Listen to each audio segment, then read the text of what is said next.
Merci la fidélité de Bino Rosa et Bélé à Kolanda, Congo Média Libre 13 télévision à travers le monde. Merci.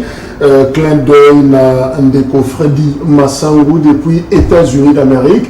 Oyazako Landabiso, mais aussi joyeux anniversaire na un ami, un frère, un confrère, John Kabamba. Émission Le Peuple Parle, te souhaiter un heureux anniversaire au Yazako Sepela Mbotama Naye. Quelques informations, breaking news, conférence des gouverneurs du 22 au 23 décembre, ministre il y a intérieur assis à Comélie, chef de l'État, a essayé déjà la disposition sur le plan budgétaire par rapport à la charge financière et à activité au Négosalema à Kinshasa. Tous les gouverneurs, par un message officiel, Bengami à Wanakin, sûrement un week-end, Bakokoma, pour que du 22 au 23, Baya, mais aussi, cotisation, ils doivent contribuer pour la organisation. Il y a cette grande rencontre aux États réunis, gouverneur, il y a 26 provinces, il y a République démocratique du Congo, PPRD, ex-président groupe parlementaire, Azalaki, sanctionné.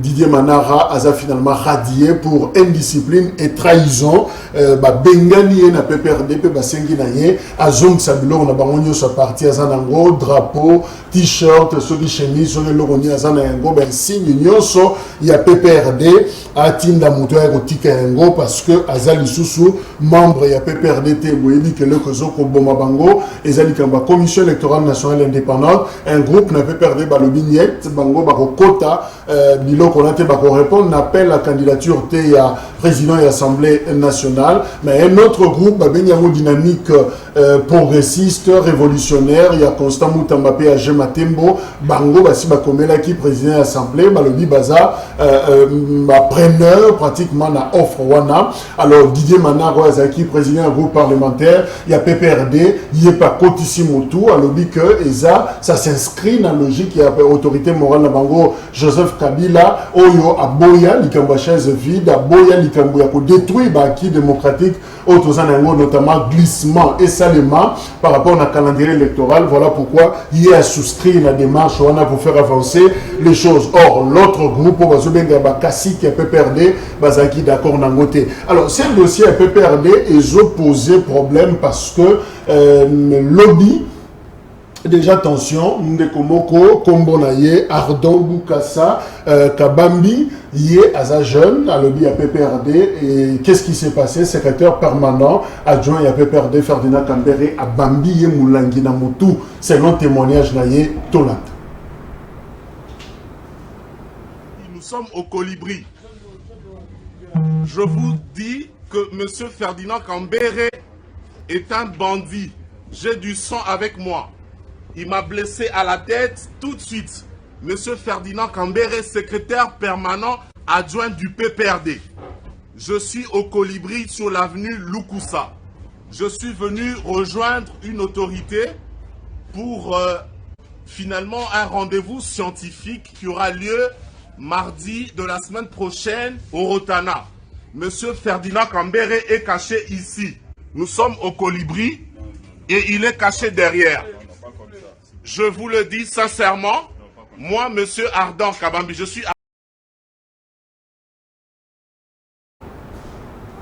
Voilà, je crois que l'information est Roana, mais de notre côté, nous avons écrit, tout tenter de joindre Ferdinand Kambere pour la causoie, éclaircissement naïe, version naïe par rapport à la légation, indécoirement, Ardon Boukassa, pardon, jusque-là, après si vous réponse, c'était jusqu'à ce que Toye na plateau Oyo, donc dossier à suivre, Tokoyo Kapesson de cloche, Ferdinand Kambere, ceux qui aiment Tabambi Moulangi, parce que Makila, ils ont seulement Makile Zotanga, mais est-ce que Moulangi, on est à Ferdinand Kambere, secrétaire permanent à PPRD, point d'interrogation. Là, nous continuons à vérifier l'information. Covid-19, 1105 nouveaux cas enregistrés pour la journée Kaka, il y a mercredi, et l'Inkolobake, selon docteur Jean-Jacques Mouyembe, problème à Covid et comme à Kassi, parce que tout le monde a 1000 cas la jour, Moko. Alors là, c'est très compliqué. Par rapport au dossier, on a IGF, Inspection Générale des Finances, à continuer à patrouiller, conseiller financier à ministre Affaires sociales et Affaires humanitaires, Aza Yakokangama parce que Balobi a bungisi $1 million américains. Alors, $1 million wana ezalaki destiné à bateau yo bazinda ki na mai na bumba, mais aussi ba victime ya incendie esalema ki na Jomba. Alors, Mbongo wana ekomaté $1 million.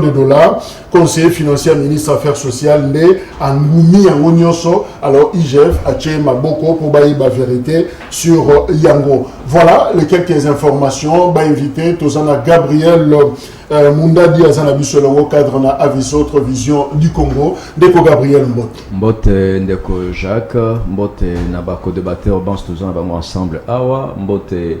Également, l'autorité morale, il y a AVC, na Tangi Awa, maître son excellence Didier Boudimbu, Mbote, na secrétaire général, Magloire Kassongo, Mbote à tous les membres et surtout base, il y a Rigini, Rigini, Mbazalemba, Salongo, en fait, mon amba mobimba, na pesi bango, banso Mbote.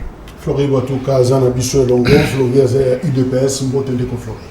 Mbote Ndeko Jacques, Mbote na bakongomani bipa nyonso baza na bandaku, Mbote na bako débatteur tokutani awa na plateau, na profiter na micro pour na ko souhaiter pe ba bon anniversaire na ngai pa ya John Kabamba, journaliste oya Le Peuple Parle, mais na lingaki na porter au fait eloko moko na zwaki ba information moko epai na bandeko na biso ba syndicaliste ya ISS.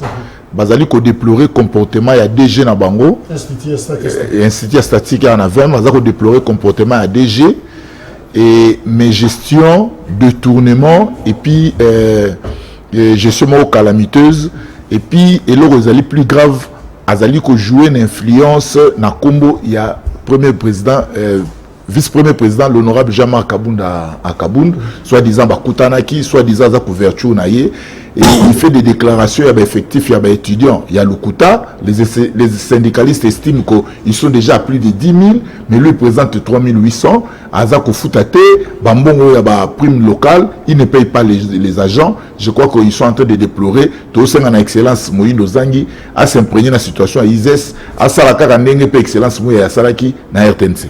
Owen Bosenge et opposition Rasok Ndeko Bosenge Mbote. Quel privilège nazana honneur ya kozala reçu na plateau na yo et puis esengweza makasi ya koyeba ki bandeko bavanda ndaku bazota la biso na plateau oyo d'honneur oyo ko permettre biso to émettre ba analyse na biso par rapport ya situation politique de l'heure et puis na kokenda avec beaucoup de respect ko saluer ba ko débatteur en na plateau na lingana ba kisamwa biscuit moko ya muke na beta ki c'était la fois passée pour na mituka oyo ba komisi place commerciale garage eza mituka ya délice sangana général oyo tozoyoka alonga boni ya la police place commerciale ma compagne to vandi wana une trentaine d'années eza quartier na biso place wana ebungi na bosoto wana te et puis mituka eko maloko la garage et créer insécurité batu bakomi ko sala ba petit besoin sima ba mituka wana bazokuta voir même ba préservatif libanda tozana insécurité d'ailleurs risque ya makasi ezali banque ya equity eza kaka sur place na butunde tozala dans les noirs na mituka komi loko la garage batu bazana insécurité yango na lobaki yango l'autre fois to sengaki na général Silvano Kasongo inspecteur à la police ba meka ko iser na pouvoir na bango que balongole la biso mituka wana po izambela au population zo sepela na ngote. Merci. Merci. Armand Mukulu zana biso elongo Armand c'est une de Armand Mbote. Mbote ndeko. C'est peli parce que to se retrouver sous na bandeko na plateau na biso ya libre débat. Nazo souhaiter pe bon rétablissement na yo. Parce que ça fait un temps toi ndeko mono sous ton s'inquiéter. Merci. Mais comme ozongi en tout cas toi on a souhaité pe ba joyeux anniversaire à Ndeko John Kabamba. Nazo promettre que prochainement on va fournir Fonaya parce qu'il m'a à plusieurs reprises appelé et invité dans le plateau na mais va contre pas rendre raté. Mais Kasinga pe naza na moi biscuit moko ya muke parce que on fait la politique pour le bien-être de la population en ce qui nous concerne de la population congolaise. Il y a un problème sérieux dans ma tête. Dans ma tête, il y a un bureau de doléance. Il y a un mbote, Moamba, Tchangou, ma tête, il y a un mbote. Ce qui est côté à Izipa, nouvelle extension à Izipa. Les boulons que Zawana na Ebisio et Kundamarate. À l'époque, au moins, l'autorité ici pas besoin qui initiative et bande ko sala yango pour nous faciliter moi batu ba ya kami tout cas fréquentation ba boira ki moi ba kayo tout conso. Mais moi je me pose la question. L'autonomisation financière ils ont tracé dans Katia loi portant fonctionnement organisation il y a ba nouvelle il y a ba entité territoriale nouvellement décentralisée même recrudescence administrative na libre administration dans Katia ba entité autobengi ba commune ils ont wapi parce que les bourgmestres des communes ba sala ba recette bazana ba taxio bazwaka mbongo bazana ba redevance ya ba commune bazwaka ba mbongo ya ba wenze ba mbongo parce qu'on aura tout le temps qu'on le belengo cette histoire ya ba commune et c'est un problème très sérieux.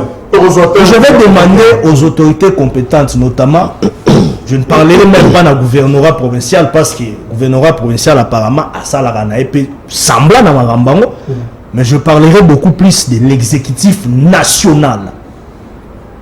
Que le ministère de l'Intérieur puisse d'abord mettre un œil dans la situation à Makambo. Parce qu'il y a un ça ne va pas. Merci, ce n'est pas à nous, les Sénat, de solliciter que Bourgmestre participe même dans le développement commun. Ce n'est pas à nous quand même. La conscience c'est ça. C'est pas seulement que le chef de l'État qui consomme. Et puis évidemment, tu as l'image Awa. Cette crise ne peut perdre, comme beta batumi langi na moto, mutazo zokalo, ça devient sérieux quand même. Tant ndeko na sepem na boyambia tongo lelo, tupesi ba ko débatteur no surtout mbote bishika, tout sanga ipona ko lobela makambo ya Congo. Na lingi na fixé que lelo ba Congomani il faut pas comprendre que non le PPRD n'a jamais été divisé et querelle ezali na ngote par rapport à ndenge boko kanisa. Mais le mal, c'est quoi? Nos frères, nos trois frères de régime ici, que nous considérons comme une malédiction pour la République aujourd'hui, balina mboumaya patience et tolérance. Lorsque il faut rendre compte, c'est quoi? Il faut qu'on menace physiquement, juridiquement, les communicateurs ou les bakapona ndeko Kabila. Pour que la bango na scène pour batika la bango moko.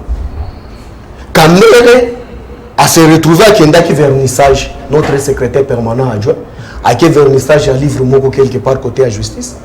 À combien bon on était surpris que non, il y a les jeunes on a constaté que les jeunes se comportaient d'une manière cavalière, quelque chose mijoté, comme quand le secrétaire permanent Kambere a tchaka bango mal à l'aise. Il faut aller attaquer Kambere. Vous avez vu l'état de Moutou Kanaïza. Mais voilà, qui c'est image de Moutou Ali Kolobawana que non Azoki, Moutou Azoki, si Alobana Bino non Azoki Saki. C'est une vaste aventure. Mais les images sont là que je vous donne tout d'abord les images pour illustrer en gros là que ça. Et quand même la Moutou Kaya secrétaire permanent et comme il l'engni. Mais oui. Je vous donne les images, vous allez faire passer ça ici. Botalananou état ya Moutouka secrétaire permanent ndenge komi et puis ba bête yango place ni. Kaka place yi avanda ki na ba vitre nyonso tout mabanga na kati do ba lapidé. Mais pourquoi ba menacer? Mais on met mal à l'aise les gens avec notre communication. Batongo baza banani, ba jeune wana, baza PPRD. Mais PPRD ne peut jamais héberger les délinquants. Le PPRD ce n'est pas un refuge. Il y a Batou au Bali na maturité pour aller agresser les gens de la rue. Oyebi mbuma ya Batou au Bamena saka Batou na balabala na ko buka na ko yiba. Bali na ba parti bien identifié na Congo. Mais lelo ya li passe nini. Ndenge to yaka na plateau boui. Si vous vous sentez que non vous êtes menacé scientifiquement, politiquement, fournissez-vous les efforts pour répondre na ba plateau. Il faut pas attendre Papi Mbauka il va descendre na balabala bozu mabanga boko molenché. Vous attendez est-ce qu'il va passer la balabala bokangi même jeune là il a le sérieux problème avec il a commencé avec Jimmy Kitenge. Il a senti que non ce n'était pas facile avec Jimmy Kitenge. Akimi il s'est adressé maintenant à la minute où le dossier a na Tibet ils ont encore la parquet. Non je cite le nom pour vous comprendre de place encore avec Tibet. Mais tout cas moi comme baeba qui ba information que non notre secrétaire permanent à Kozalakuna ba mijoté baké ba agressé secrétaire permanent, vous n'avez pas l'idée ni tété la sécurité au Bazalaka tout autour il y a restaurant au moment où nous parlons avec vous donc Kambere on pouvait l'enterrer. Donc il n'y a pas eu Moulangi à péter na mutu. Non, Kambere n'a pas tapé. Batu bango moko na lolenge baiki bazo beta Kambere nzamba confondre bango. Moulangi bete na mutu. Ba obeta en des autres. Yemoko moninga na tellement bamela ki masanga pour aller faire l'action ba se drogaki à se retrouver parmi groupe na bango moko na bango abeti. OK. Merci pour la précision. Je crois que Tozali quand même n'a pas ça il y a besoin d'équilibre l'information. C'est vrai d'un côté, Ndeko Ardent Mukasa Kabambi à la Kisipota mais qui les otanga que pour naïe Ferdinand Kambere nda Bambi Moulangi mais awa tozui version mususu bango pe ba bebisi mutuka Ferdinand Kambere évidemment Moulangi wana selon Papi Mbao eza muninga na yemoko de abeti yango voilà ici ka toko sukana wana pour na ba information. Image paysan la grande actualité Ezali Likambo débat autour il y a présence il y a police rwandaise na Goma na République démocratique du Congo. Boza et belé à Kokomela Bisso et belé à réagir par rapport à la question Anna. Pourquoi la police rwandaise va signer coopération, mutualisation, encore une fois, il y a la force Nabango, Nabiso, République démocratique du Congo, au moment où Toza Lissous na mutualisation, Moussoussou, Nabandeko ya Ouganda, cette fois-là militaire. C'est vrai, au Burundi, c'est encore des spéculations, on n'a pas des informations certifiées par rapport à Nayango. Alors, quelle est la vision sécuritaire? Il y a Félix Tshisekedi finalement, n'a pas accord Oyo, contrat Oyo très sensible, mais aussi qui fait polémique. Nambo Kanabiso, Yangonde, Tozako, Kolobelengo, Namoko Nalelo. D'ailleurs, comme Noël Chani, acteur politique, Martin Fayoulou pense que cette présence comme celle de l'armée ougandaise viole la souveraineté de notre pays et tend à officialiser sa balkanisation. Et il faut ajouter, question d'actualité Moko, Ezali adressé à la ministre il y a intérieur, Mouta initié Jean-Baptiste Kassekwa, député national, Azak Osengaba, explication sur la signature d'un accord de coopération entre la police nationale congolaise et la police nationale rwandaise. Alors, toujours on en a Ndeko Flori, Boatouka, Ndeko Flori, qu'est-ce qui se passe finalement? Martin Fayoul a lobby, accord au la police rwandaise, ils ont violé la souveraineté de Bisso et il pour officialiser la balkanisation de la République démocratique du Congo. Merci Ndeko Jacques.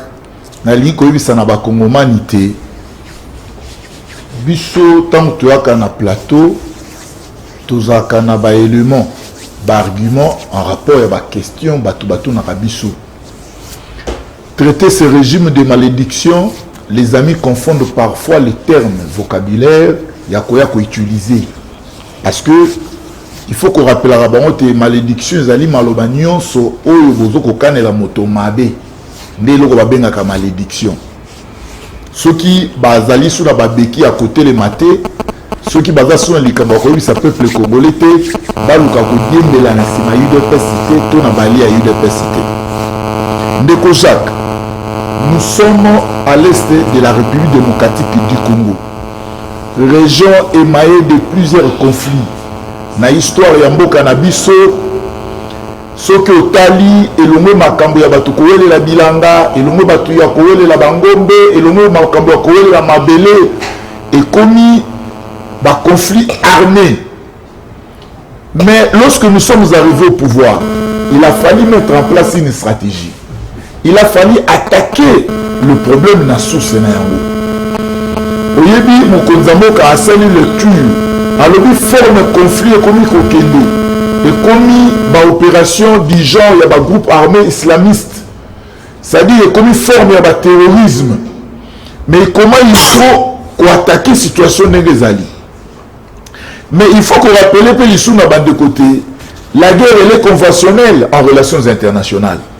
Nakata bitumba impliquera ba makambo ebele, ba procédure ebele, entre autres masolo, ce qu'on appelle des négociations. Il a fallu mener une diplomatie pour approcher les voisins, pour approcher, parce que au moni dans ça la étude comparée lorsque Obama arrive au pouvoir, Obama arrive au pouvoir, il dit, est-ce qu'il faut utiliser ma biceps aux États-Unis pour la géostratégique géopolitique ou soit il faut qu'on mette kaka bateau tout ça qu'on considère le col à terroriste le col à Benini il y a liberté à américain sur une table de négociation tout solo là ndeko oyebi makambu il y a police présence à la police parce qu'il faut en parler comme ça il y a Rwanda et ce n'est pas une invention qui s'est que dit il y a ce qu'on appelle l'organisation internationale de police criminelle Interpol peut-être le baraté c'est-à-dire on a établi des principes on a établi des limites dans la coopération. Ceux qui font une coopération à la police, il faut éviter, parce que l'objectif, il faut traquer les criminels. Il faut traquer les criminels en dehors de la frontière. Mais il y a un accord reconnu que le Liban a un principe établi. Le principe établi, il a le droit à respect à la souveraineté. Et on dit que c'est mixé dans la politique interne et à voisin. Je crois que je vais étaler ça principe par principe. Si on a vu sur la ligne de Kojak, lorsque Kaka Tosali mutualisation des forces Naba Ougandais, parce que le chef de l'État a compris que dans sa politique étrangère, au lieu à kokene na voisin na esprit à l'issue à kota la haine à nene à etumba, to koki kota la partie avantageuse na ye. Comment il peut nous accompagner dans Makambo Bisoto Anango? Oyebi après attaque wana tu veux découvrir Makambo belé de Kojak. ADF ezali nene to kanisaka kate groupe islamiste. Mais justement, ADF, la police rwandaise, est-ce qu'il y a Kogoshité Gabriel, Aoua, des acteurs politiques ont réagi, parmi Bango, tu as cité Martin Fayoulou, Alobi, ça viole la souveraineté, il y a Mboka, et ils ont déjà pour préparer mission de balkanisation. En quoi cette opération, la mutualisation, il y a la police, la mission Rwanda, RDC, ils ont violé la souveraineté à Mboka? Bon, merci pour la parole. Est-ce que c'est vrai? Na kanisa yango etena chité na motuna na yo na kozongela ndeko papi mbao. Na tango zoko loba ete union sacrée ezali une malédiction pour cette nation, mais moi je suis navré. En tout cas ça me dépasse, je suis un peu estomaqué. Je n'ai pas cité union sacrée ici. Même le pouvoir. Ah, ok. Mais le pouvoir, le régime ezali est sanctionné au sein de l'union sacrée. Voilà, c'est ça. Alors, et c'est que la malédiction est à qui to ezali perdre. So un Melchisedec. Ouais, azanga ni papa, ni maman, ni adresse fixe to yebate auta wapi auta likolo bamba na kamakwa. No moi na mboka chulombo to yebi adresse na ye, to yebi papa na ye, to yebi maman na ye, to yebi mboka na ye. Et aussi natango lobi malédiction pour ces régimes. Au bosani, au bino nyonso bosa na régime o yabino. Au bon sani.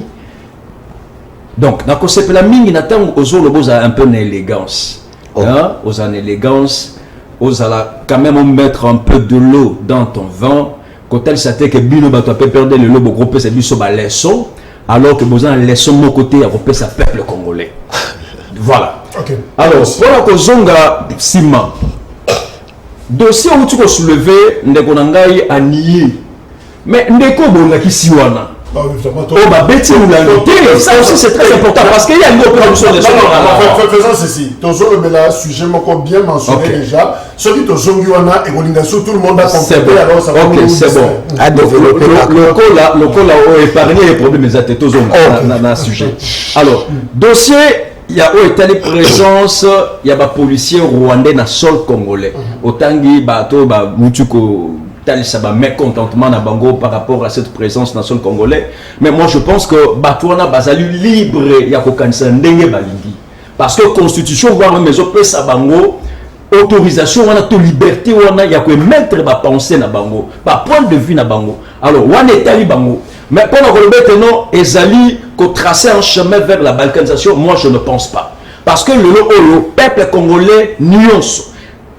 N'importe quel coin, il y a Mboka ou il y a Vandi. Il n'acceptera jamais, et je dis bien jamais, qu'un jour qu'il y ait une balkanisation, il y a Mboka ou. Donc, on va les alliés Barouduma Moko, Olungaï, Nathan nous allons en opposition, nous allons tambour, nous allons voilà ce qui est en train de se faire, mais aujourd'hui, avec tout le temps qu'on a pris, on a essayé un peu de réfléchir, on a essayé un peu de penser sur la marche du pays. En tout cas, je vous affirme ici que hypothèse wana les alliés qui ont engagé quelqu'un battre peut-être bazali en perte de vitesse bazo luka ok bazo luka peut-être qu'on gagner moi confiance encore il y a peuple bazo tambo na logique wana mais ndeko Congo et qui jamais qu'on s'est développé lelo oyo sans coopération na ba pays nion surtout limitrophes ou bien ba pays voisins ba pays ozingi biso. Le Congo ne peut jamais se développer. Parce que je te dis que non, tous s'isoler, tous collaborer, tous coopérer dans le pays où on a été, en tout cas, tout le monde peut développer un mot qu'on a bisouté. Alors moi je pense bien que Nathan quelle est la vision sécuritaire du chef de l'État par rapport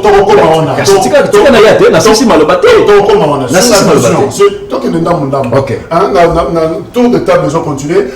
Armand, Tozana, Aéroport les alliés, Afropol les alliés, Interpol les alliés, Tozana pratiquement la EAP, SECO, les alliés, Organisation de coopération des chefs de police d'Afrique orientale, pardon. Alors, ils ont 14 pays membres Nakati. Est-ce que pour l'opération conjointe, est-ce que pour lutter contre le terrorisme et criminalité dans la région Nabiso, est-ce qu'on a forcément besoin de Rwanda, parmi les 14 autres pays, tous les Rwanda à mutualiser la force policière Nabiso? Merci pour la parole. Je vous rappelle à l'époque des musées, lorsqu'il y a qui n'a pas de problème, n'a pas de frontières, lorsqu'on a été attaqué, il y a eu aussi l'invitation, il y a Mboka Moussoussou sur le plan militaire, mais aussi dans la police. Il y a tout le monde même armée zimbabwéenne, Yaka, ainsi de suite. Et ça, un petit fait. Pour rappeler à l'opinion que les États, d'une manière générale, dans les relations internationales, sont appelés à vivre en collaboration mutuelle. Et ça, principe sacro-saint dans les relations internationales. Pourquoi je dis ça? Et ça, dans la guerre, mon côté, dans Mikili Nyonso, aux nations, a mené à gagner. Ça n'existait pas. Il faudrait toujours qu'il y ait des stratégies communes. Dans la frontière. Surtout, ceux qui sont agresseurs, et ça, ça la désolation et pas la binomo côté. Ça désolation, on appelle na pays, on appelle criminalité transfrontalière. Donc, ça veut dire il s'agit ici d'une collaboration multilatérale. Okay. Ce n'est plus bilatéral, c'est multilatéral. Ceux qui toquent dans l'Assemblée générale, il y a le Conseil de sécurité des Nations Unies récemment, qui part dans la commission mixte, la commission ad hoc, sur renforcement, il y a une stratégie frontalière dans la Sergel, dans la sous-région Mobimba, et dans l'Union africaine. Il a été adopté dans le point 5, 6, 7. Parce que les gens n'ont pas l'habitude de lire les textes. Okay. Les relations internationales nous invitent à fonctionner sur un certain nombre de conventions collectives. Moi, la boutique, la parti politique, la plateforme politique. Il s'agit ici d'un pays. Alors, article 1 le baki boye. RDC n'a pas pays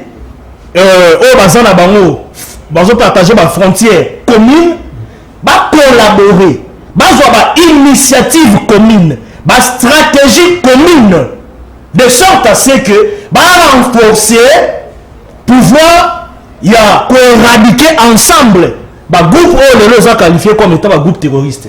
Tout le monde les Nations Unies a considérera DEF le rôle là simple agression, le rôle la simple rébellion, a considéré le rôle la groupe terroriste.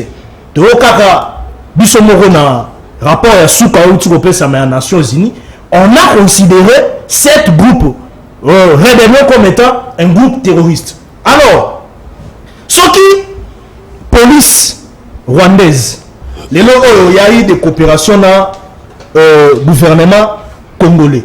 Dans quel sens? Je vous donne un exemple. À l'époque du régime passé, lorsque la République centrafricaine avait sollicité l'appui de la police congolaise dans l'opération Miska, l'opération conjointité, ça existe sur le plan international. C'est-à-dire on ne doit pas venir donner l'impression comme si c'est de l'improvisation, comme si c'est quelque chose qui n'a jamais existé sur le plan international. On retient ceci.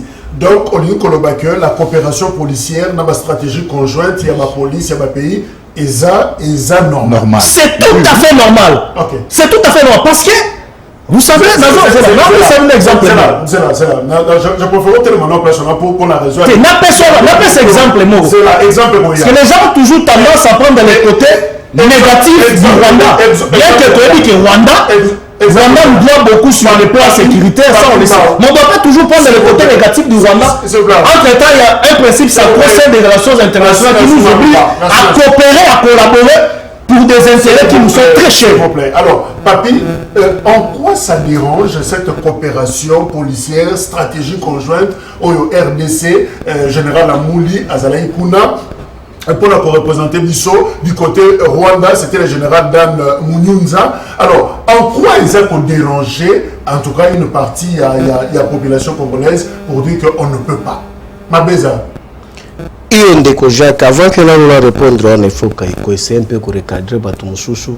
Et non seulement que non, il y a déranger une partie de Bakomat, non. Il y a déranger beaucoup de Kondi, il y a la République démocratique du Congo. Ndeko Jacques, et Kaboussinaï, Yvon, tu es aujourd'hui membre de l'Union sacrée. Et c'est quoi? Est-ce que c'est un péché? Toi, tu es au pouvoir, non? Tu es au pouvoir, aujourd'hui tu es dans l'opposition. Je ne parle pas de vous, vous mettez ma soleil binoté. Est-ce que c'est un péché? Mais sois calme, mais tu es rejeté pourquoi? Je ne suis pas jeté. Tu réponds. Non. Quand tu parlais de moi, est-ce que tu m'avais vu agiter? Vas-y. Sois calme. Je te concède alors. Sois calme. Je te concède. L'esprit à transhumance, c'est ce que j'ai toujours dit, le vagabondage politique peut donner seulement ça. Toi, Mundabi, on a échangé plusieurs plateaux. Comment est-ce que tu as attaqué M. Chilombo sans vision? Un monsieur qui est venu détruire le pays. Toi, avec Louyeye, avec une vision si claire, nette, que nous tous, il fallait qu'il te rejoindre Louyeye pour tout Bongsamboka. Mais maintenant, il y a ça par quelle magie? Tu as quitté vision aux Alaki Malamu Selo. Pour la rejoindre des coachings, la vision, oh, Vilpanda, la nouvelle surtout. Nani a bongo lié.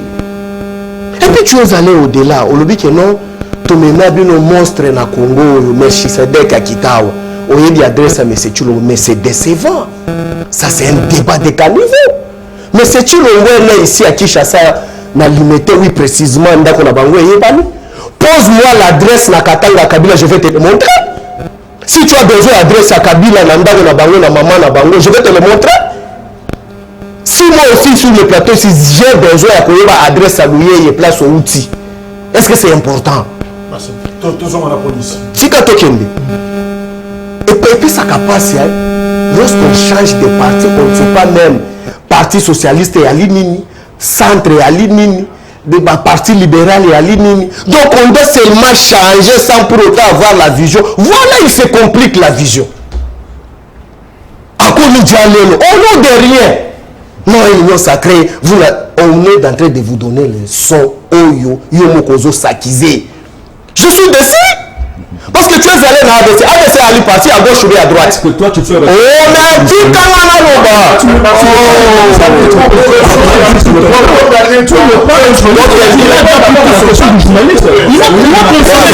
vous agitez pourquoi? Nous ne sommes pas sur les voies, monsieur. Voilà, tu es déjà sur les voies. Tu es sur les voies de sois calme. Il dérange. S'il vous plaît. Tu vas consommer ton temps. S'il vous plaît. Parce que c'est là. Dans rappeler ma fondamentaux, il y a plateau. okoki koloba kaka soki topesi yo maloba. Alors éviter que ça la dialogue, éviter qu'on échange entre bino et puis éviter la digression et sur un sujet, surtout quand c'est affiché. Donc il faut garder ligne wana pour la raison. Donc alors papi, justement la question, il y a coopération. Il a déjà consommé tous les coopération stratégie conjointe. Moi je dis tout d'abord la souveraineté est allée attaquer.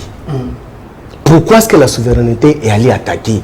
La constitution, yemoko mutu ya union sacrée, alobi ke no mboka bakambaka yango lokola boutique. Mboka bakambaka yango lokola regroupement politique. Donc si à reconnaître yango que no mboka bakambaka yango te bon la lolenge yana te, donc cela veut dire il y a le principe et le règle et ça là que no to kambamboka. Le principe est quoi? La constitution nous donne toutes les lignes possibles au tokoki ko kambana mboka. Ndeko la jurisprudence existe déjà dans notre pays avec le même pays oyo tokosala yango débat lelo. Nulle part je lance défi à quiconque.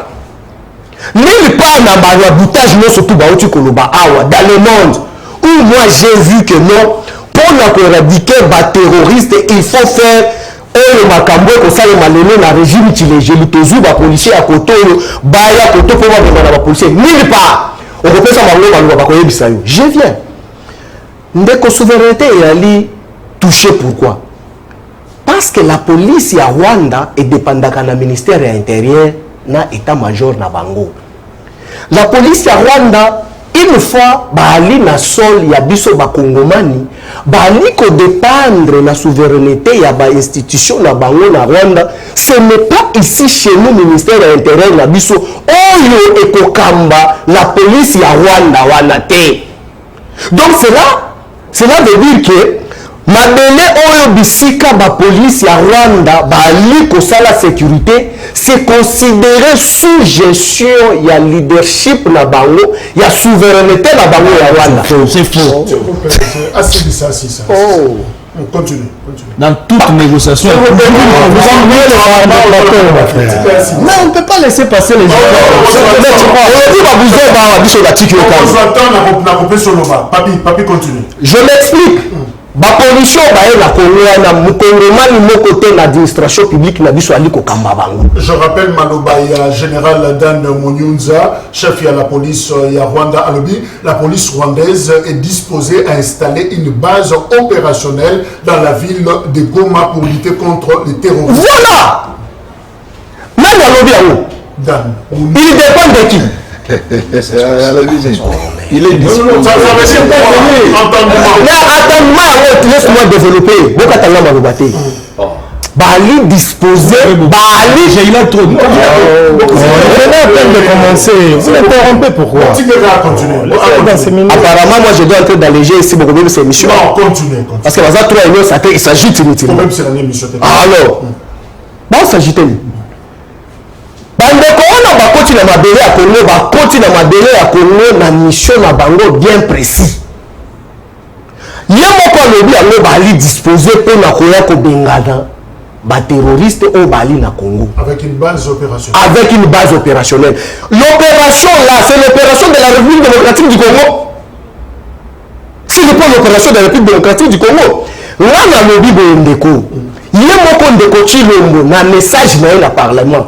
À reconnaître yango que non ayebi ata mikolo bandeko wana bakosala na Congo ti. Alors bien pour limiter yango. Moi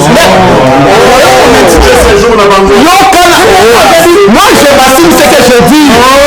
C'est là. Tu peux pas déjouer tu es intellectuel. Mais ndeko apparemment déséquilibré en quoi ça dérange cette coopération policière stratégique conjointe aujourd'hui? Parce que général, le chef de la police rwandaise a dit pour installer base opérationnelle dans la ville de Goma et puis il a dit la police générale de donner à Mouli na Rwanda a dit c'est une action encouragée et soutenue par la haute instance, c'est-à-dire le président de la République Félix Tshisekedi. En quoi ça nous dérange? Ça nous dérange déjà, c'est l'histoire qui fait que ça puisse nous déranger. Histoire na biso ezo permettre biso tetos à la confiance na mutualisation policière autozone na kosala par exemple na Rwanda. Rwanda a sali ba désolation belé na kati ya mboka na biso. Je vous informe, étant journaliste de formation, to travailler matin belé il y a des décennies, to yebi que ba base arrière il y a ba force négative belé na mboka na biso, base arrière na bango ezalaki Rwanda. Rwanda jusqu'à présent même à reconnaître la désolation à sali na mboka na biso te. Il n'y a jamais eu justice sur la désolation, n'a pas sang écoulé à cause du Rwanda, de l'implication du Rwanda dans notre pays. N'a pas esprit épris de bonne conscience, n'a patriotisme, et qu'on a confiance dans l'opération au président Félix a engagé mission dans le Rwanda, dans Ouganda. Au Kanti Noël Tchania Zaliboma, Martin Fayou Zaliboma, de Corona Zaliboma, Papimba Zaliboma, tout ce que nous faisons, c'est parce qu'on n'aime pas Félix. Non, nous défendons notre pays. Le Rwanda, Lélo, qui pense que Rwanda, la présence policière rwandaise, voilà, ce sera réellement un policier Batoubakoza dans le groupe Abatouane. Lorsque vous me parlez de la locution, il y a un général au lobby. Ah, lorsque le lobby qui est Rwanda a installé base, n'a pas contrôler base Rwanda.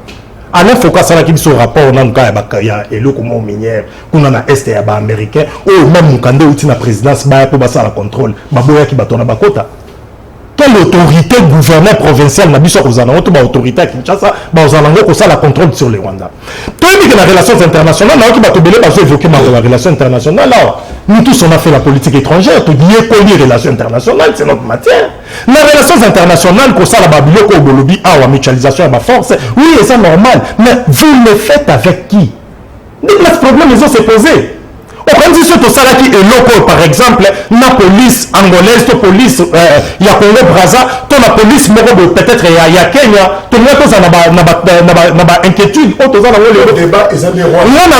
l'histoire des OPSA, inquiétude de population congolaise, dans sa majorité, a doute, même bateau bazana a un pouvoir. L'autre fois j'ai suivi l'honorable député Nembalemba. Alors bien en tout cas, il est de l'Union sacrée, mais dans Makambu, aux autres, lorsque vous faites, c'est comme si vous êtes des super intelligents, vous êtes nuls, on vous dit que vous êtes nuls. Donc vous approfondez un peu. Oh, on ne parle pas d'être on parle de ce qu'il a dit, il est votre député de l'Union sacrée, elle a fait ça qui m'a boum dans la bille qui a la carte. On comprend, on considère le modèle pour les cailloux, parce qu'il est officiellement à sa cadre dans l'Union. Alors, question c'est que les inquiétudes, elles y a de partout. Il y a des gens qui accompagnent l'idée à le pouvoir, mais il y a des Congolais qui sont trop regardants dans l'action à pouvoir. C'est ce que nous faisons. On est regardant la gestion de bateau sur terre. Merci. Inquiétude, c'est que le risque j'ai l'impression qu'il y a que plan et balkanisation un pays nabiso est en train d'être exécuté et concrétisé. Parce que présence policière, il y a Rwanda, la présence militaire, il y a Ouganda vers le nord, côté Ituri. Merci. Floride Boitouka, question d'actualité, député Jean-Baptiste Kassekwa, vice-premier ministre, ministre intérieur, a dit l'explication sur la signature d'un accord de coopération entre la PNC, police nationale congolaise, et la police rwandaise. C'est vrai que tu réponds à la question, on a dit mais la ligne d'abord, on dirait que tout ça a le même mode opératoire. La fois passée pour la Ouganda, il s'est posé un problème d'information au niveau de l'Assemblée. Alors, nous voyons encore une fois opération et si elle bandit entre les deux polices, mais on dirait que les députés, moi, comprendre peut-être comment les choses se passent. On dirait qu'on joue au cache-cache finalement la Félix. Ndeko Jacques Nali ko bisa ba kongomanité et loko babengi politique étrangère, to relations internationales et ça la kana intervention lorsqu'il y a présence il y a des états ou bien des individus, il y a des nationalités différentes. Oyebi politique étrangère, ils allaient correspondre à des choix stratégiques et politiques de plus haute autorité en Mboka. Mboka le roi en France, ils allaient la présidente de la République, premier ministre, na ministre des Affaires étrangères, de basala la politique étrangère en Mboka. Curieusement, dans le monde de Makambouya Est, les faits qui sont en opposition, ils traitent ça avec légèreté. Et Makambouya Est, comment vous allez na front, tous ça la bitumba de Jacques. Vous portez et Koluka bayana stratégie militaire, stratégie d'opération sur la place publique. Qui a demandé ça? S'il vous plaît. Vous nous poussez, mais tout simplement que la politique étrangère correspond à Nengewana. Parce qu'il y a, même pas la Bisso, même dans la Bisso, il y a le président de la République, le premier ministre et le ministre des Affaires étrangères. Donc, au fond, la question n'est pas pour c'est pour raison de stratégie et de sécurité. Parce qu'il faut, dis-moi, laquelle constitution article 213 de la Constitution. Dans la Yango. c'est le Bible. La dernière année.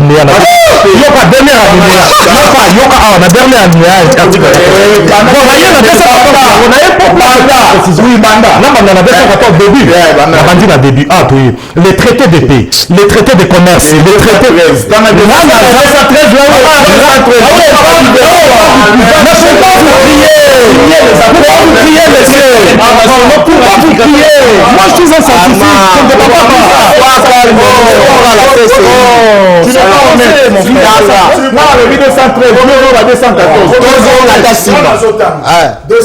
Oui. Le président de la République négocie et ratifie les traités et accords internationaux. Effectivement. Le gouvernement.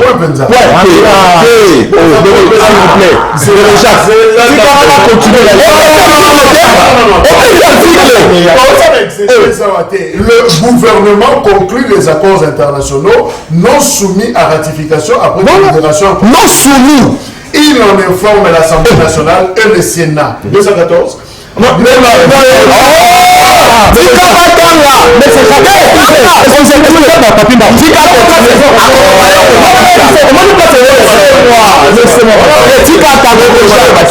pas grave.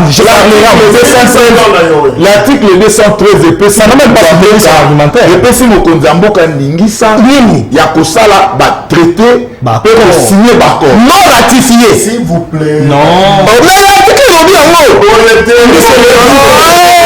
On est sérieux. Quand tu parlais de bêtises, tu croyais que tu avais le monopole. Nego Jacques, problème il y a présence policière dans ST. Sika et Outeli. Où tu vois? Non, s'il vous plaît, j'ai donné l'article. La politique étrangère d'une nation, d'un pays est menée par le président de la République. Je vous ai donné l'article 213 qui donne le pouvoir au chef de l'État de signer les accords. Les accords, s'il vous plaît. Ça c'est une autre possibilité. Non, l'information, nous sommes dans un régime d'information. Je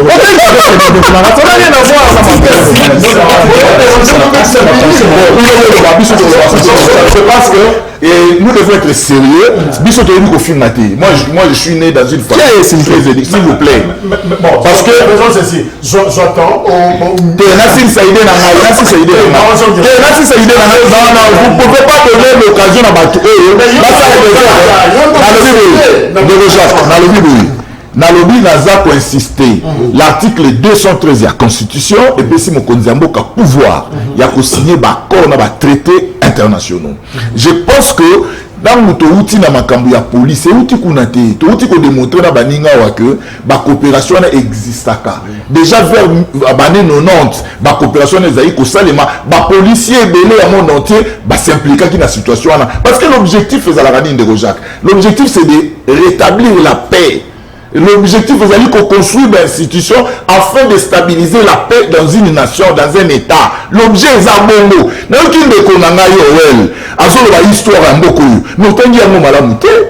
Arrêtez d'être nostalgique et puis arrêtez de faire animer en toi l'esprit à vengeance. Parce que nous devons résoudre une question. Nous devons résoudre une question parce que dans le contexte, le nom de Jacques est un de mon côté. Il y avait des groupes armés qui pouvaient renverser le régime en place. Mais les gens qui ont coopération dans le sens de stabiliser la paix dans la sous-région. Le contexte est un de mon côté. Ça veut dire qu'au nom y a contexte où évoluer selon yo, le Rwanda a un partenaire maintenant, on peut s'il vous plaît, excusez-moi, la question elle est très importante. Dans le lobby na kati ya constitution na biso ba pesi mboko yote isengeli mokonzamboka akosolola na bango to na mboko ya sengela solola na bango te. Il faut que yebisa na bakongomani parce que awa ndeko lobaki awa mboke kama makaloka boutique te. La constitution soko le bi to kene na Rwanda te pas pouvoir biso. Mutana ni loi ni ya mboko epekisi biso to solola na Rwanda pour raison de paix, pour établir la paix à l'Est du pays. Merci. Gabriel, Jean-Baptiste Kassekwa a tout mis n'avait permis intérieur. C'est que cache la signature de cet accord de coopération policière avec le Rwanda juste après les débuts des opérations conjointes entre les FRDC et l'UPDF, armée ougandaise. Coïncidence Rwanda. Si ici côté on a Ouganda, pouf, côté on a Rwanda et Bandi. Alors Jean-Baptiste Salobi, non, coïncidence Rwanda est normalité.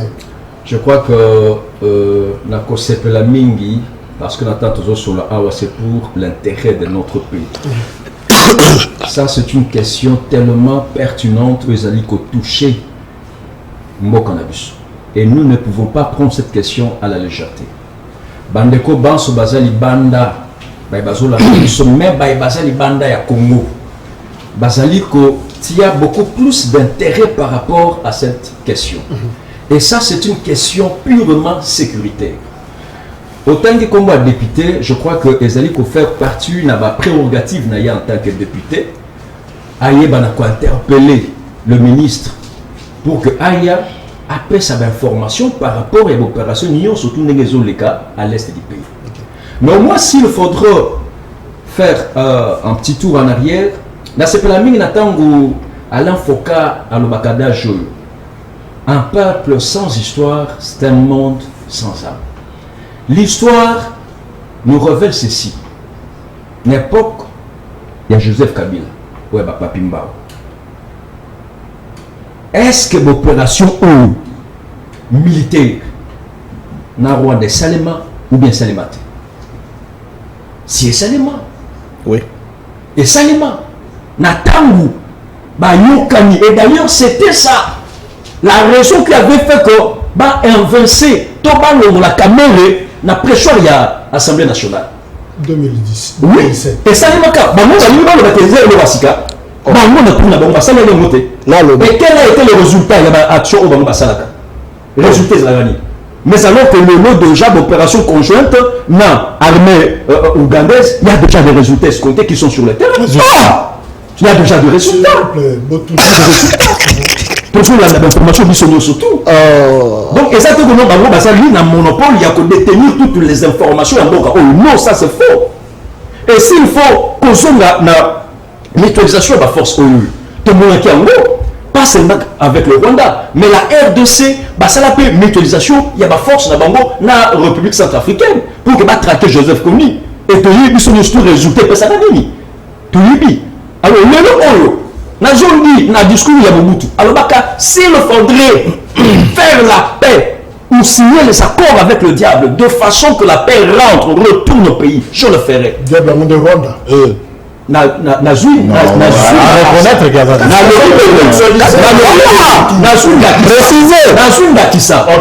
Ok. Tozoli, papa ya bwana to mama ya bwana ya bazana bana. Azala kasoki amoni mwana wana bomo yiba bilo basala bani. Akokamata mbongo mwana simba. Pona nini? Po ayebike abesebisi Rwanda. Na tango apesi mbongo. Oyoki wa yebike mwana wana kosani. Bosibisi Rwanda. Zelanga. C'était tika ngai. Vous êtes journaliste était.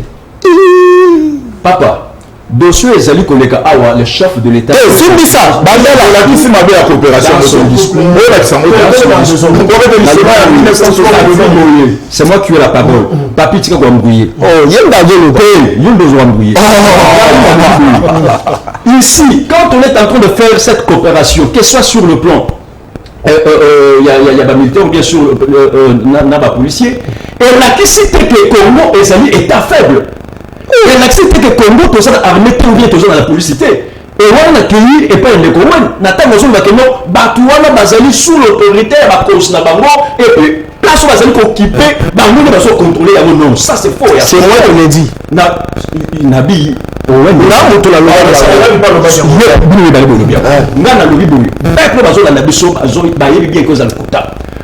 oui, et ça le coûte pas. Donc, c'est fait le policier étranger, et si quand on est reçu, c'est-à-dire que l'autorité de l'État n'a pas sous-soutien. Ça c'est faux. Alors,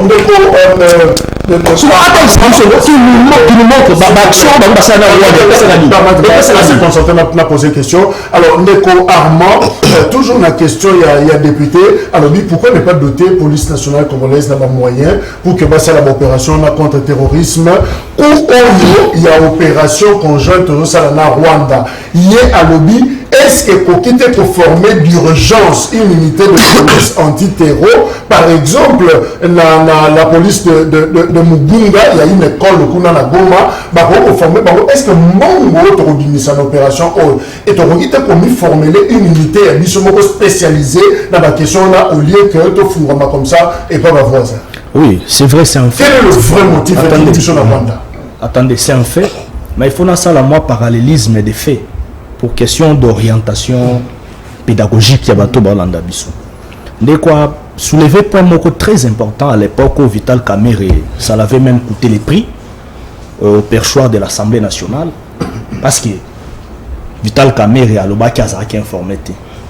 Or, n'a pas ça siko recrudescence, il y a fait. Rapidement, beaucoup de très rapidement. Il s'agissait de l'FDLR. À cette époque-là, bon, le sénateur a dit que j'ai salé Joseph Kabila, a Ebsaki, Rwandais, Boya Gozwa, rebelle, FDL. C'est-à-dire ce sont des opérations et ça la marque déjà. Alors, Makamba moyen, c'est vrai, mais il faut te rappeler actuellement qu'il y a des efforts en cours. Le gouvernement jusque-là a déjà mobilisé 54 millions de dollars américains depuis mai août pour l'opération. Attendez, pour les opérations ils ont déjà en cours en ce qui concerne l'état de siège. Il y a des efforts. Mais je te donne des chiffres, papa.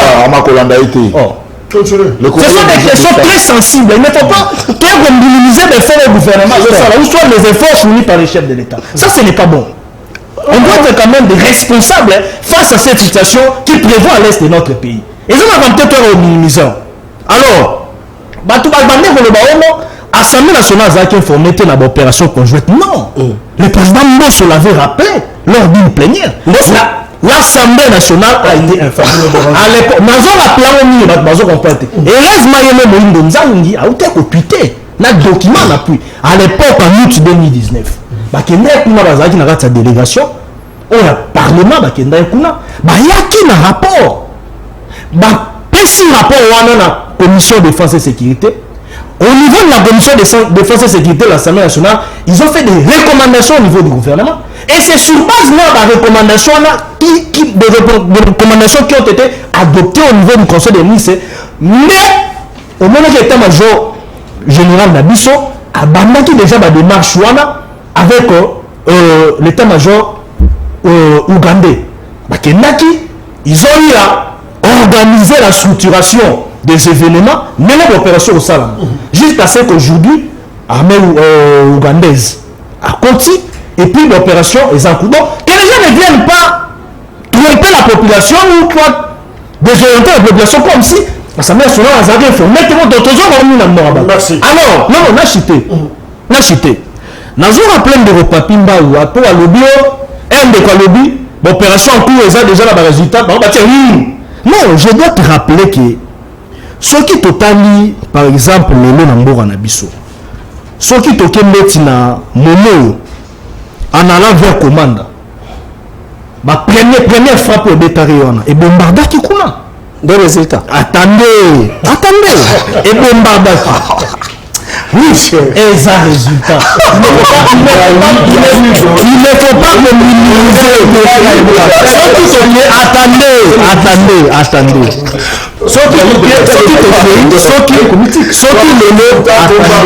Attendez. Attendez.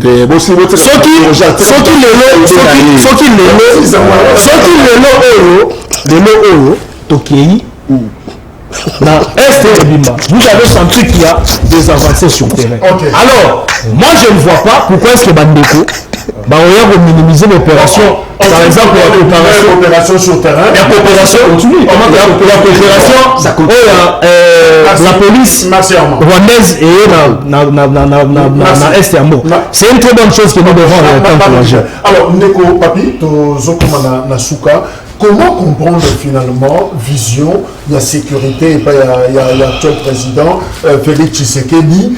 C'est vrai, Azos accord, nous sommes signé un partenariat Oyo, et à la fois sensible à risque, mais aussi à la rappel polémique, quand il y a Ouganda, quand il y a Rwanda, Lelo. Alors, comment est-ce que ils ont réellement idée il y a qu'on sauver Mboka, qu'on longola Mboka dans la situation de stabilité sécuritaire, ou ils ont une idée il y a qu'on détruire, il y a qu'on kaba Mboka.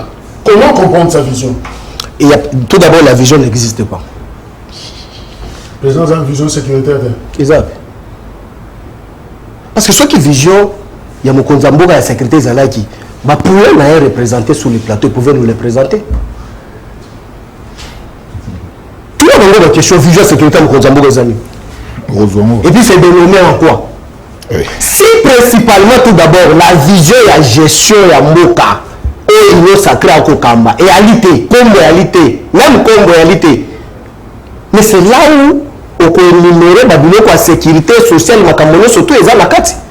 Mais si ça n'existe pas, comment me ramener moi opposant papi aller te donner le mot il y a vision il y a sécurité? Mais c'est réfléchir. Donc voilà, tu vas nous expliquer au Makamomoko. Et ça n'a pas si dans le plateau, on a eu qui ne déconne pas, c'est la Kamingi, au biso na régime, na biso à cause, na biso tout ça, là, comment fonctionner. Alors, nous, na biloko moko à science, je ne me retrouve pas. Alors, que nous sommes dans un régime d'information, la sécurité. Ah, je me pose la question. Et nous dit qu'on est la ligne. Régime d'information, la constitution et le bon makambo marche comme sous makambo sécurité de l'Olai. C'est quand on a su place à Lokaki. Ce qui m'a attendu, c'est non, na bakisi makambo. Article ou après ça qui. Akima qui a l'autre qui a lié.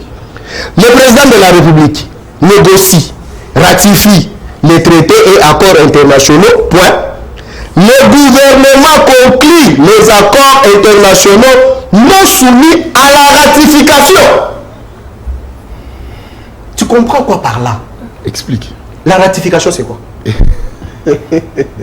Quand M. Chilombo prend les décisions, l'exigence exige à ce qu'il y ait une probation. Est-ce que ça l'aimant? Débé, ou accompagné de Konabiso Armand, le président des transhumants. Alors, en 2019, Mbosso. Voilà maintenant les mensonges. Est-ce que Mbosso... Non. J'ai dit, Moïse Nzangi, le président Mbosso l'a rappelé récemment lors d'une plénière. Moïse Nzangi, en 2019. Ok, continue. Et c'est dans une délégation. C'est lui qui avait conduit cette délégation-là. À l'Est. Pour des enquêtes. À Kolanda rediffusion, on comprend les non. Tu mens. Non, tu mens. Moi, mon problème, c'est quoi, Jacques? Jurisprudence Aline Mboka Oyo, à Kisangani, là où nous avons vu armée rwandaise, armée ougandaise, au Babunda, na Wabili, na Bisoto, à la cimetière Moulaï, au Tokobo, sur la Kayangote. Guerre à 6 jours. Guerre à 6 jours. Juin 2000. Exact. Voilà maintenant ce que moi je dois réfléchir. Ndeko Chilombo a négocié avec Ouganda sans que même Parlement ait Baba député n'a pas le sacré majorité. Mais monsieur, soit quand je ne suis pas la CCI ici, monsieur. Président, il Sénat après Barbin qui m'a informé. Mais non!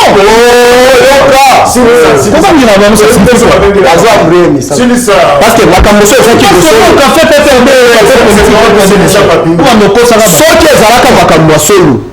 une fois ils ont prononcé, Bangaba s'est prononcé le colo. Jusqu'à ce qu'on a développé, nous qu'on a beau comprendre, ni les batailles. Résumé. Ouais, non, résumé. Problème est allé Nini. Quand M. Chilombo a dit accord na Uganda continue à m'abeler la biso sans même accord aux constitutions et lobby. Kagame, en étant en conflit avec Uganda, Kagame se sent maintenant en sécurité. Parce que les rebelles sont des ADF au Baouti dans Ouganda. Mais Kagame, quand il constate que non, Ouganda construit maintenant force na Congo pour éradiquer les rebelles, non, Kagame se retrouve en insécurité. Qu'est-ce qu'il faut? Il faut obstacler l'action à Ouganda. Qu'est-ce qu'il faut? Il faut à se mixer l'action à contraindre Ouganda, à contrôler Congo place action au Salem. pour que Museveni a surprendre Kagame. Mais nous, c'est la madame pour te comprendre. Donc, présence rwandaise, police rwandaise, la RDC années, balani, voisin, Ouganda. Mais oui, parce que ma frontière la bango. Je suis en train de réfléchir. Mais comme ma place est dans la zone, Kagame a réfléchi, c'est un flic. Amoni présence ya bandeko acha kangela bango frontière na lolenge bali kokende ko pousser bako simba intérêt naé. Qu'est-ce qu'il faut? Kagame il vous envoie maintenant aujourd'hui la police. Tu sais c'est quelle nature de la police? Mais vous expliquez ma congolais. Police mission na ezali même police territoriale na biso mission na ezali sécuriser le bien na bantu oyo bali ko vivre na territoire. Mais aujourd'hui, la République démocratique du Congo, nous ne sommes pas gérés par la République démocratique du Congo, mais nous sommes sécurisés par la police étrangère à Rwanda. Mais quand on vous parle que la sûreté de l'État est menacée, vous refusez pourquoi? Pour chuter. Moi, je dis ceci. Ici, ce n'est pas question à Kolomakelo parce que on n'a pas de bons conseillers, les bons théoriciens qui pouvaient réfléchir sur la question. Ils ont un mboka na biso faut le la mutema mutu wa Uganda aye na Congo ce n'est pas pour nous trouver la solution. Il a venu protéger makambo na ye Kagame a check obstacle suffisamment du temps. Alors Owen visuel Mokonzi Mboka comment comprendre finalement makamisi ya Félix Tshisekedi pour la sécurisation de stabilité et la République démocratique du Congo avec deux opérations Oyo engagement na Uganda engagement na Rwanda. Bon là on a déjà pour déduire penser à chef de l'État bien que vision en athée mais là on a pour déduire penser na ye connaissant Félix Tshisekedi na ba action nyonso azosala azana pour ça rétablir paix azana pour ça à éradiquer insécurité na est mais azo embrasser mal yango biso tozolo ba mutualisation na esala makata mais par exemple mutualisation ba action sécurité mutualisée avec Uganda na Rwanda nyonso mibale wana les deux actions objectif na ngwezani to éradiquer insécurité na est qui na ezonga mais si quoi problème nanga eza komeka ko réfléchir par rapport à moi na lobaki histoire mutezo pesa biso ba inquiétude oza si Rwanda lelo akolinga pe ezala rétablir na RDC oza sous premier producteur à Koltan ndenge. Mon frère, moi j'ai réfléchi, je ne t'attaque pas. En tout cas, tu me laisses libre. Rwanda a juger capacité à réflexion. Rwanda na Uganda a encore de la stabilité côté parce que Bango va profiter lorsqu'il y a des désordres chez nous. Parce que la force négative est belée par la biso, la base arrière et pas la Bango. Déjà, et puis, question ça, on a le dit que non, opération Ozo Salama, c'est pas la première fois Salama. Oui, et Salama va attendre papi, mais pour quel résultat? Est-ce que Simbaka?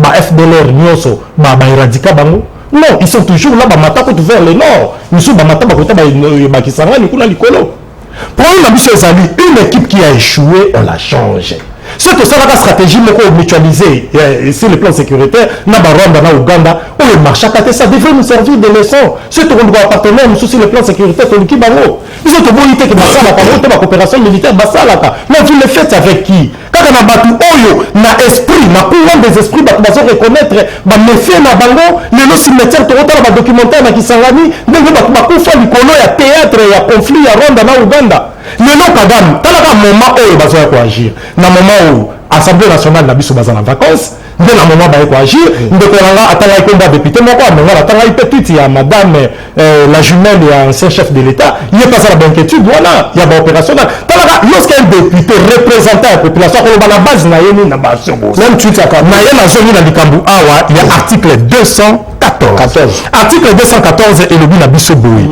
pour la komaka na suka dernier alinéa aux rencontré likamto le baba lobi nulle session ni l'échange ni l'adjonction des territoires n'est valable sans l'accord du peuple consulté. Une session. Mais lorsque vous mutualisez l'opération, la bilan, c'est un territoire quelconque. C'est une adjonction. C'est une adjonction. Moi, je parle de l'adjonction du territoire.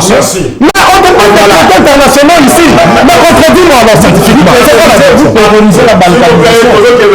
Contredis-moi scientifiquement. C'est quoi la balkanisation? C'est quoi? C'est la Constitution qui dit ça. Martin Fayulu a dit c'est quoi la gestion territoriale? S'il vous plaît, la population va soutenir. C'est une fréquentation du s'il vous plaît.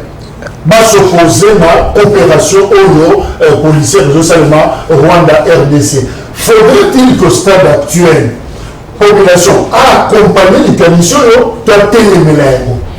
ndeko Jacques d'entrée des jeunes ici na bakongoma ni Martin Fayulu ba lokuta Martin Fayulu tika ko ba solote Martin Fayulu a fait politique na lokuta pour se rappeler tu sais que du patin tu sais que des lilingi à Kabila je ne fais pas le crédit to repesa na Martin Fayulu et nous comprenons tout simplement que nous avons des politiciens au baza ba handicapés politiques na ba politiciens bazali ba parasites ça dit ba yoka na kaka ce qui événement moko ezali nali ko yebisa ndeko wel. Par respect mutuel, il faut éviter des mots juger capacité intellectuelle parce que tu te poses que des questions. Pour notre réflexion, toi tu te poses que des questions. Or, par contre, nous sommes toujours là qui humanité. Mon canon, mon konzambo kazu, ndema ma sengeli poto que nous rétablir peine à est. Ndeko Jacques, les gens badeko baolo ba mo amingi. Mais notre armée infiltrée à plus de 60%. L'infiltration armée congolaise, c'est ça, rwandais. Entretenu par les officiers et il y a fait un décès Joseph Kabila. Il est bien voté parce qu'il faut mon akaka nene ba rwandais récemment on a vu Bissaouna Ndeko Jacques na unité canino ezaki formé. Ça dit que nani commandant unité canine Akimi ça dit pour comprendre non nous avons compris ceci. Et il dit c'est du que ça là Nene otunaki question ya vision mokonzi mboka nani ko ça va comment vision ni kolobani vision ni koloba perception la chose nene ni tuza komona poto longi to nene ya komona mosko ya ngoyo mais lobi mokola ezali ko ndeko Jacques tika na peso ba élément parce que le ba opération mutualisation et l'otimbuma il y a plus de bastions dans le il y a plus de bastions les bastions ezali qui détruit dans l'opération rien que 5 heures il y a opération il a fallu ça le mapo bato na bango na deux visions. Je ne vais pas parler de vision, papa. Tu m'as dit c'est ça une grande difficulté. Lorsque nous avons approché notre voisin, lorsque nous avons mené une négociation, voisin, tout ça, une mutualisation, vous dites que ce n'est pas une vision. Alors, comment on fait justement la suspicion? Je sais pas, qu'est-ce que vous appelez la vision? S'il vous plaît, la suspicion, c'est une information. C'est vrai que Félix Tshisekedi s'engage dans Ouganda, Félix Tshisekedi s'engage dans Rwanda, mais à niveau, il y a base, à niveau d'opinion, moi, la questionnement, ils arrivent à nous tourner, moi, qu'est-ce que c'est? On a lobby d'abord identité. Il y a partenaires, et ils ont posé problème, notamment le Rwanda, pour ne pas parler de l'Ouganda. Comment à la fois prendre des décisions pour la Moka, mais aussi contenter un peu sa population. On est beaucoup dans l'opposition à Yapel. Ok, merci. Moi j'aimerais d'abord, avant d'entamer cette question, que vous puissiez un peu me protéger face à Papi, parce que je vais parler beaucoup plus de lui. Papi a laissé mon côté à peu Sabiso concernant sécurité. Je précise que toujours le Bela Papi. Toujours le Bela vous dites ça, la sénateur. Parce que le peuple congolais a subi mauvaise politique au Kabila a mené sur le plan sécuritaire à l'est du pays. La politique. Dans la région, il y a eu combien de groupes armés? Et ils étaient là en train de soutenir, en train de financer, en train d'entretenir certains groupes armés à l'est du pays. Ça, tu ne le sais pas. 12. Ok.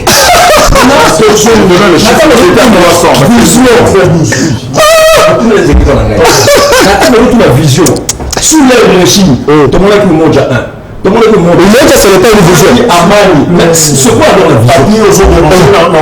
C'est ça les opérations. C'est pas des opérations sur terre. Les opérations conjointes sur terre. Ils appelle ça bande qu'on a vu sur Boui. Bah comme les lions sont sur la nabiso, même bande qu'on a vu sur les bazar en plateau. Parce que par exemple, mettre d'un petit par rapport à Maïlion, ce sont les cas du pays. Oui, parce que la relation à commettre d'inquiétude par rapport il y a Batou, nos amis qu'on négocie, qu'on collaborer avec sur le plan sécuritaire. Vis-à-vis, il y a Maïlion sur la salle de la Boka. Ça, nous commençons à azater. Mais au moins, peuple congolais, on a aussi les amis, Bappé, sa chef de l'État, chance, parce qu'il a cette bonne volonté de vouloir mettre un terme ou une fin dans Maïlion sur les cas du pays. Maintenant, ce qu'il faudrait faire, on a aussi un gouvernement de Bissau. Matissa, maximiser Mongo pour le compte de la sécurité de Mboka na biso. Et aussi, s'il faudrait passer dans l'identification, il y a la militaire, ou bien il y a la genre, que soit il y a la police, que soit il y a l'armée, et puis il y a le service sur la sécurité. Aussi réforme, parce que nous tout le monde est à Bossanique, Bango, Bassanignon, surtout que le monde, tout le monde a vu ce pays, ça a infiltré comme dans merci. Alors Armand,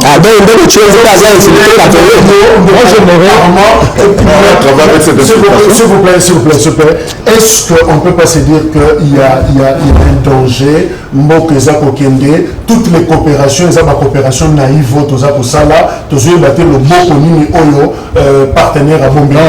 Moi j'aimerais beaucoup plus lancer un appel d'accompagnement. Et ça la bande de opposition, et ça la biso bailli pouvoir, et la bande de copé bailli na politique. Il faut tout accompagner, continuité à l'opération. Parce que ce sont des opérations qui s'effectuaient déjà bien avant. Le 30 octobre, tu as une opération à grande envergure aux Aranabini. 2009, tu t'en souviens encore de l'opération Kimia 1, Kimia 2, opération Bata. Ce sont des opérations qui s'effectuaient. Effectivement, ce sont des initiatives. Moi, je ne parlerai pas ici que Kabila avait mal fait, mais là, à cette opération, je ne dirais pas que Félix Tshisekedi a mal fait, mais il y a une initiative. Mais non, il s'agit ici de notre pays. Ce qui est là, par exemple, président Magi va récupérer un secteur à part, tu vas récupérer Gizenia, Kassaka va récupérer. Nous avons plus de 700 000 km de territoire, les 700 000. Laissez-moi d'abord parler, s'il vous plaît. Laissez-moi d'abord parler, s'il vous plaît. Territoire récupéré. C'était entre les mains des agresseurs. Mais actuellement, Bazo gérer Kaka 5 km à Pam. Ça veut dire qu'il y a des avancées sur le terrain. Alors, nous ne pouvons pas venir ici comme étant des intellectuels et responsables, venir sur un plateau, décourager nos vaillants soldats et des opérations conjointes, même militaires ou de la police sur le terrain, ou soit pour minimiser l'effort du gouvernement sur le terrain pour la Est. C'est vrai, il y a un problème de moyens. Ça, nous tous, nous le disons. Parce qu'il y a même un problème de détournement. Un problème même, il y a Coco, ça réfléchit. Nous cherchons les moyens. Le gouvernement est en train de travailler sur ça. Je vous ai déjà donné des chiffres ici. C'est encore le même de débloqué pour la opération. Le gouvernement est en train de travailler sur ça. Martin Fayoulou a se prononcé sur cette question, à promettre le 30 décembre prochain. 2 artistes, musiciens, rappeurs, on dit qu'on a condamné. Moi, on a 2 ans, Moussous, on a 10 ans. On a outrage dans le chef de l'État, mais en même temps, on a découragé on a bango sur la guerre à l'Est, insécurité, tout ça, dans l'Est, on a condamné le lobby, na Goma. Voilà la situation. Mon corps lobby, il y a un changé en côté, et quand il y a un chef de l'État, la Kaki, ma cocicité, il n'y a pas d'avancée par rapport à la question. Il y a Est, nous y reviendrons dans l'émission de Bissau et Koya. Merci Armand, merci Papi, merci Owen. Merci Florine, merci vraiment la 18h, 21h, rediffusion. Rendez-vous semaine prochaine. Au revoir.